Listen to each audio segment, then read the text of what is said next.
جهت اجرای دستور و هدایت‌های پیشوای ملت پرزیدنت جمهوری تاجیکستان محترم امامعلی رحمان در سمت رشد ساحه‌های معارف جوابگو به معیارهای زمانوی مطابق گردانیدن مؤسسه‌های تعلیمی و مهیا نمودن شرایط مساعد تعلیم با دستگیری صاحبکاران در ناحیه واسه در زمینه لیسه دولتی رقم 1 فیلیال آن در دهات توگرک در دهه توگرک مورد استفاده قرار داده شد.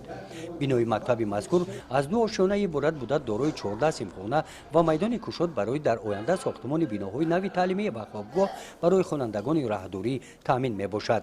با درخواست و خواهش پدر و مادر در مرکز جماعت دیوت توگرک فیلیال لیسه خود را گشودیم که در آنجا طلبات به حد زیاد است. در لیسه ما در حاضر زیاده 800 نفر خواننده در این لیسه میخوانند. در این لیسه که فیلیالی که ما نو گشوده ایم زیاده از 100 نفر خواننده الکی آمده در سال یکم تحصیل کرده ایستادند.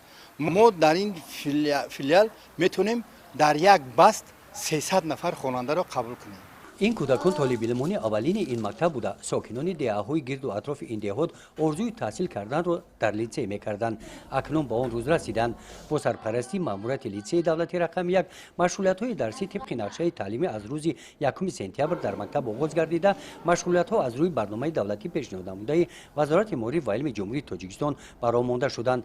بعد انجام مشغولیت‌های درسی خوانندگان و مشغولیت‌های علاوه‌ای فرا گرفته می‌شوند.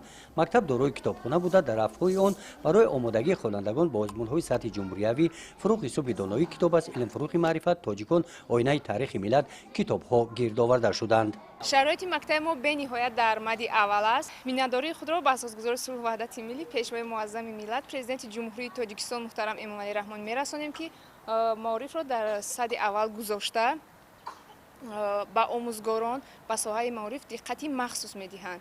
در مکتبی شکل نو 7 نفر آموزگاران صاحب تجربه فعالیت نموده برای تعلیم و تربیت خوانندگان در سطح بلند از خود نمودن فن‌های تعلیمی و آماده شدن برای اشتراک در آزمون‌های سطح جمهوریوی برای آنها شرایط‌های مساعد کاری مهیا کرده شدند. گزارش خواجه نظریف خدای نظر ظهروف از ناحیه واسه برای برنامه اطلاعاتی نوید.